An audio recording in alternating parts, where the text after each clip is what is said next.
shift? Yes. A drastic shift? That's still a good question in my heart. But we need to simply start taking care. You know, Benjamin Franklin said, you know, it's being prepared for the worst, because if it happens, you're prepared. If it doesn't, yay. You said that. Pretty much. You know, I kind of drifted a little wording, but pretty much. Yeah. Don't you think, too, that people will experience whatever happens differently according to their mindsets? Yes, yeah, exactly, they will. And we're kind of seeing it already, because I believe that we've already kind of stepped into significant change already. So we can already see the various ways in which people are responding to it.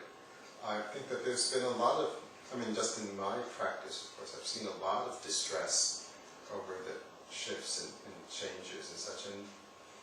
And from what I've observed, just a small percentage of people that are actually managing it and navigating it well. You see, and so there's been a lot of buying into old models and patterns of that dictate a certain panic. The fear. Yeah, the fear. Yeah, panic, and it's like I feel like it's important to look at, well, what's happening? What are we being confronted with?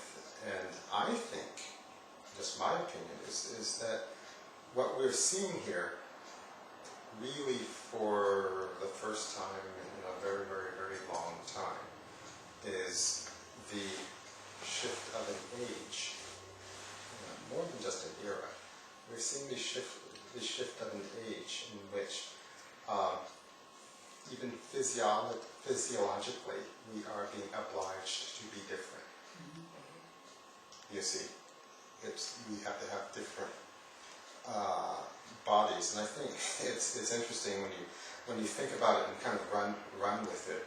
It's almost like even in like a Judeo-Christian context, when they talk about humanity, if they do it right, they receive glorified bodies. It's essentially, I think, it's a rather cryptic and poetic way of saying the light bodies. I think that's what they really meant. You know, that transition from Homo sapien to Homo noeticus, where it becomes less about what we're physically able to do with our bodies, and more about how we're able to shift energies, how we're able to, with our minds. Yes, with our minds, with our intention, and with our will. That will be the currency, the medium, not necessarily, not necessarily the physical things that we can do, because that's only goes so far. But our real power, the real currency, will be our intention, and what we do with our subtle bodies and our light bodies. And I think we're being obliged at this point, maybe even forced, to cultivate that. It's like we're being, that kind of evolution requires, it's always been a crucible. It's always been coming down to the wire of survival, just bare bones survival, to make that shift. And so the question is, what are we shifting into? Who are we shifting into?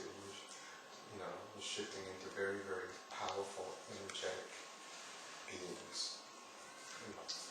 And something like this wouldn't have happened 10 years ago.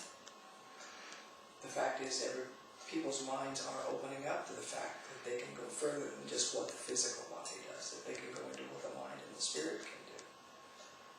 And it's just a different ballgame. And it's time that we, as many of us as possible, get into the ballgame. Were you going to ask something? Yes. Go ahead. It's like more of the change of frequency that we're experiencing. And a lot of people see it as distressing upon themselves. I myself with the shift of energy happening and causing a lot of turmoil all around, I see it as a transmutation of the heavier energies occurring. So that's what helps me to stay more balanced within myself. Yeah. See a shift. Yeah, and I think there's a value to talking about this because it's necessary to see and articulate what's going on, because we're all feeling it in various ways to different degrees, but it's important to be able to kind of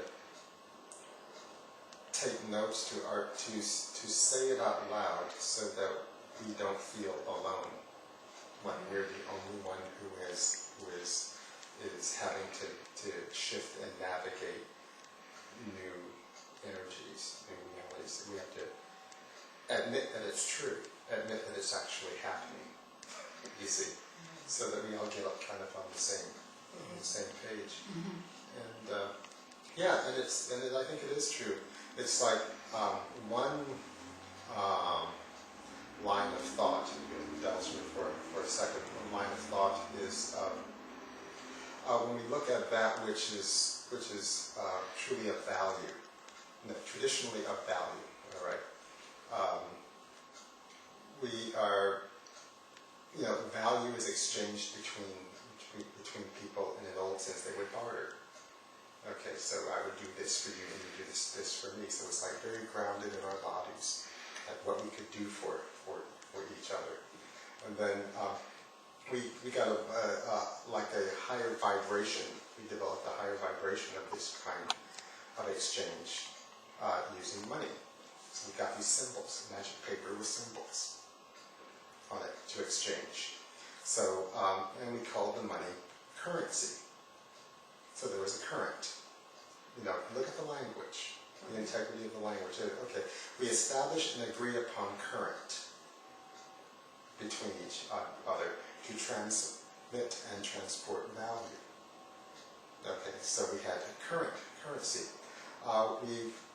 We have recently gone through a shift in which the current was even more refined, so that we can use the plastic and the electricity as to transport value. So we don't even have to see this magical paper with the magic symbols on it. It's all done through electricity. Okay, real currency. You see what I'm saying? Real current. All right. I think that we are stepping up the volume of the currency again. You see, so it's not so much a matter of what you do, but it's more of the value is measured on one's state of consciousness, who you know, what you know, and it's transmitted electronically, like through the air. So we can actually, some of us do it now. We transport current, money, value, like through the air. We can through our laptops and our cell phones, actually transport money in our bank accounts through the air. And so there's this constant refining of that, the sophistication of the current, the subtlety of the current for transporting real value. We're getting to the point, in my opinion, where